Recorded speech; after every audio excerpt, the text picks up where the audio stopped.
Indian national കോൺഗ്രസിൻ്റെ പ്രവർത്തനങ്ങളെ 3 ഘട്ടങ്ങളായിട്ട് തരംതിരിക്കാനാകും.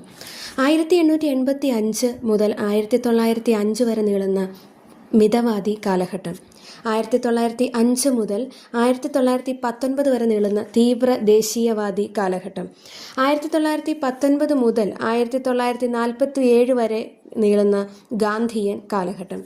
കോൺഗ്രസിൻ്റെ ജനനം മുതൽ 1885 മുതൽ മിതവാദി കാലഘട്ടം ആരംഭിക്കുകയാണ്. അതായത് നമ്മുടെ പ്രതിഷേധങ്ങൾ അറിയിക്കാനുള്ള ഒരു പ്ലാറ്റ്ഫോം മാത്രമായി കോൺഗ്രസ് നിലനിൽക്കുന്നു. ദാദാഭായ് നവറോജി, ഫിറോസ് ഷാ മേത്ത, ബദറുദ്ദീൻ ത്വയാബ്ജി, അതുപോലെ WC ബാനർജി, ഗോപാലകൃഷ്ണ ഗോഖലെ ഇവരായിരുന്നു ആ കാലഘട്ടത്തിലെ നേതാക്കൾ. എന്നാൽ 1905 ഒക്ടോബർ 16 കഴ്സൺ പ്രഭു ബംഗാൾ വിഭജനം നടത്തിയതോടെ ഗതിമാറി. വിഭജനത്തിൻ്റെ ലക്ഷ്യം തന്നെ ബംഗാളിൽ വളർന്നു വരുന്ന ദേശീയതയെ ദുർബലപ്പെടുത്തുക എന്നുള്ളതായിരുന്നു. ബംഗാളിനെ കിഴക്കൻ ബംഗാൾ, പശ്ചിമ ബംഗാൾ എന്നിങ്ങനെ രണ്ടായി തരംതിരിച്ചു. ഭരണ സൗകര്യം എന്നുള്ളതായിരുന്നു ബ്രിട്ടീഷുകാർ ഇതിന് പറഞ്ഞ ന്യായം. എങ്കിലും ഭിന്നിപ്പിച്ച് ഭരിക്കുക എന്ന അവരുടെ തന്ത്രത്തിൻ്റെ ഭാഗമായിരുന്നു ഇത്.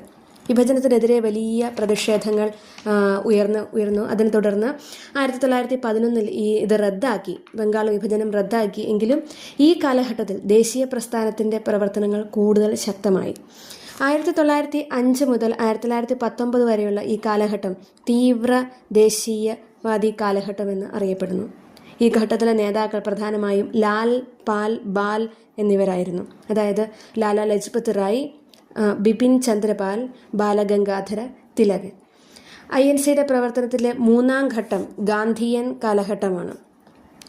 1915 ജനുവരി 9 ഗാന്ധിജി ഇന്ത്യയിൽ തിരിച്ചെത്തി.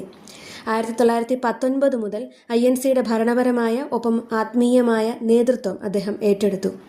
സഹനത്തിലും അഹിംസയിലും ഊന്നിയ പ്രവർത്തനങ്ങളിലൂടെ 1947 സ്വാതന്ത്ര്യം വരെ ഗാന്ധിജി INCയെ നയിച്ചു.